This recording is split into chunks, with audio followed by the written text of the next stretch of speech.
বিসমিল্লাহির রহমানির রহিম। আসসালামু আলাইকুম। ইরানের পক্ষ থেকে আমেরিকায় একটা বার্তা পৌঁছানো হয়েছে যে ইসরায়েলকে লেবাননের সকল জায়গা থেকে সরিয়ে নাও। এটা আমাদের সর্বশেষ ওয়ার্নিং।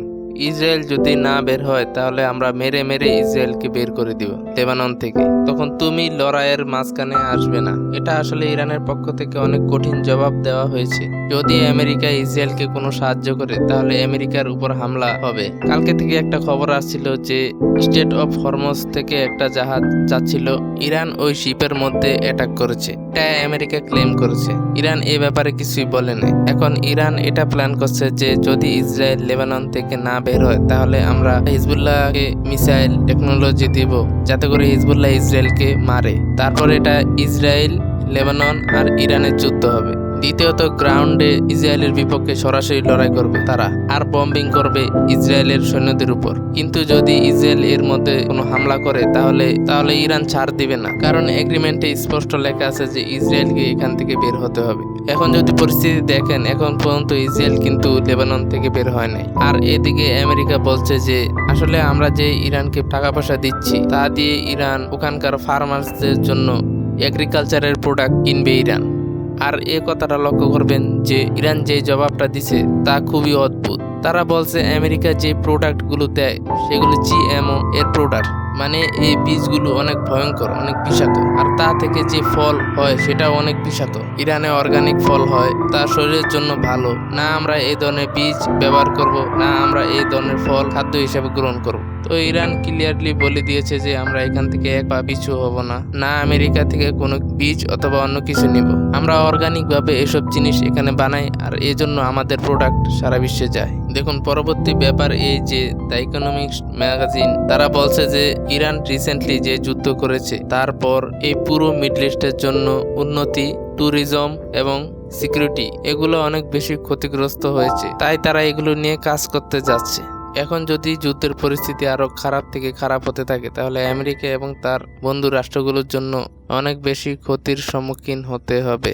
দেখুন আজ সাউথ কোরিয়ার স্টক মার্কেট এত খারাপভাবে ক্র্যাশ হচ্ছে। ইরান যুদ্ধ বন্ধ হয়েছে আর সকলের স্টক মার্কেট ক্র্যাশ হচ্ছে, আর এই জিনিসটা কেউই বুঝতে পারতেছে না। কোনো নেগেটিভ নিউজ নাই মার্কেটে। তেলের সাপ্লাই হচ্ছে, ওই যে বাবল ছিল সেটা এত খারাপভাবে ফাটতেছে যে সারা দুনিয়াতে লোকজন নিজেদের ঘর বাড়ি জমা পুঁজি দিয়ে বিটকয়েনে ইনভেস্ট করছিল। আপনারা যদি দেখেন তারা সবাই এখন ক্ষতির সম্মুখীন হচ্ছে। কেউ কিছু বুঝছে না যে আমরা এই পরিস্থিতি থেকে কিভাবে বের হব। আগামী সময় আপনারা দেখবেন যে আমেরিকা এই লড়াইয়ে সারা বিশ্বকে ধ্বংসের দিকে ঠেলে দিচ্ছে। এখন এই বাবল খুব খারাপভাবে ফাটবে। সাউথ কোরিয়া কি কোনো ছোটখাটো দেশ? দুনিয়ার হাই কোয়ালিটির প্রোডাক্ট এখানে তৈরি হয়। স্যামসাং এর মোবাইল, স্যামসাং এর এলইডি, স্যামসাং এর ওভেন, দুনিয়াতে হয়তো এমন কোনো ঘর নাই যেখানে স্যামসাং এর প্রোডাক্ট যায় নাই। শুধু একটা না, মাল্টিপল প্রোডাক্ট হয় তাদের। এসবের পরও ওখানে কতটা খারাপ অবস্থা হচ্ছে এখন রিকভার হওয়া অনেক কঠিন। এখন ইসরায়েল যদি এই যুদ্ধ আবার শুরু করে তাহলে পরিস্থিতি আরো খারাপ হবে। আর যারা ট্রাম্পকে এই বুদ্ধি দিচ্ছে যে মিড টার্ম ইলেকশনটা হয়ে যাক তারপরে আমরা এই যুদ্ধ আবার শুরু করব, এই কাজ যদি করে তাহলে এরা আরো বেশি মার খাবে। এরা চিন্তাও করতে পারবে না এরা কতটা বেশি মার খাবে। তার উপর ইসরায়েল আমেরিকাকে বলে দিয়েছে যে তোমরা আমাদের ব্যাপারে কোনো কিছু বলবে না, আমরা এখন ইন্ডিপেন্ডেন্টলি কাজ করব, যা ইচ্ছা হয়ে যাক, আমরা এখন ইন্ডিপেন্ডেন্টলি কাজ করব। এর জন্য ইসরায়েলের উপর যে বিপদ আসবে তার জন্য ইসরায়েল নিজে দায়ী হবে। তো আগামী সময় ইসরায়েলের জন্য অনেক বড় চ্যালেঞ্জ তৈরি হয়ে আছে, কিন্তু আমেরিকার জন্য যে চ্যালেঞ্জ আসছে তা দেখার মতো। একদিকে এই সমস্যা, আবার আরেকদিকে আমেরিকার বন্ধু রাষ্ট্রগুলো আমেরিকা থেকে দূরে চলে যাচ্ছে। দেখুন লেবাননের এই যুদ্ধ যদি আবার শুরু হয় তাহলে ইসরায়েল তা এফোর্ড করতে পারবে না, কারণ ইসরায়েলের যেই সৈন্য আছে তারা ক্লান্ত হয়ে গেছে, তারা লড়াই করার জন্য প্রস্তুত না। রিসেন্টলি যেই রিপোর্ট আসছে সামনে তা থেকে বোঝা যায় ইসরায়েলের সৈন্য এখন আর লড়াই করতে চায় না। আর দেখুন ইরান এবং আমেরিকার যুদ্ধ কিন্তু শেষ হয়নি, যদিও তাদের মধ্যে এগ্রিমেন্ট সাইন হয়েছে, কিন্তু মিডল ইস্টের দেশগুলো আমেরিকাকে বলে দিয়েছে যে লেবানন থেকে ইসরায়েলকে বের হতে হবে। তা আপনি ইসরায়েলকে বলেন আপনারা একবারের জন্য চিন্তা করুন, যদি ইসরায়েল লেবানন থেকে না বের হয় তাহলে ইরান ইসরায়েলের উপর অ্যাটাক করে দিবে। তখন আমেরিকার পজিশন কোন দিকে থাকবে? যে পরিমাণ লড়াই ইসরায়েল এবং আমেরিকার মধ্যে হচ্ছে, ইসরায়েল বলছে যে আমাদের Ben Gurion airport, Tel Aviv airport এগুলো থেকে আপনারা বের হন, আপনাদের জাহাজগুলো বের করেন এখান থেকে, আর আমরা ইন্ডিপেন্ডেন্টলি যুদ্ধ লড়াই করতে প্রস্তুত আছি। ইসরায়েলের যোগ্যতা না যে তারা ইন্ডিপেন্ডেন্টলি যুদ্ধ করবে, আর এটাই রিয়েলিটি, আর এটাই সত্যতা। কিন্তু যদি ইসরায়েল এই যুদ্ধ ইন্ডিপেন্ডেন্টলি লড়াই করতে চায় তাহলে পরিস্থিতি তাদের অনুকূলে নাই। এরপর যে মার খাবে ইসরায়েল তা পুরো দুনিয়া দেখবে। তো দেখা যাক আমেরিকার সাথে ইসরায়েলের কি হয়। দেখুন এই যুদ্ধে ইরান এবং সৌদি আরবের সম্পর্ক আরো মজবুত হয়েছে।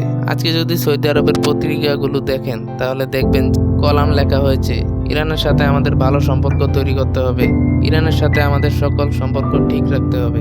দেখুন এই যুদ্ধে সৌদি আরবের ইকোনমিকে অনেক বেশি ক্ষতিগ্রস্ত করেছে। এখন এটা হচ্ছে যে ইরানের স্পিকার এটা বলছে যে আমাদের এই কাজ করতে হবে যে আমাদের আগামী সময়ের জন্য নতুন যে ওয়ার্ল্ড অর্ডার এটা আমরা নিজেরা তৈরি করি, নাকি আমেরিকা আর ইসরায়েল তৈরি করুক। আমরা কেন এই ওয়ার্ল্ড অর্ডার তৈরি করতে পারবো না, আর আমরা কেন উন্নতির দিকে যেতে পারবো না? আর তারা মিটিং এ এসব বিষয় নিয়ে কথা বলেছে, আর দেখা যাক এটা কিভাবে কাজ হয়। আমেরিকা এই স্পেসিফিক লড়াইয়ে একদম ধ্বংসের দিকে যেতে পারে যদি এই সকল দেশগুলো মিলে একটা এগ্রিমেন্ট তৈরি করে।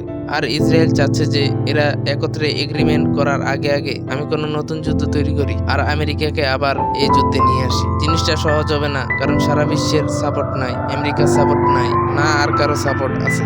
এখন দেখা যাক আমেরিকা এবং বাকি শক্তিগুলোর কি হয়। কলিব্রিক্স চ্যানেলকে সাবস্ক্রাইব করতে ভুলবেন না। পরের ভিডিওতে দেখা হবে।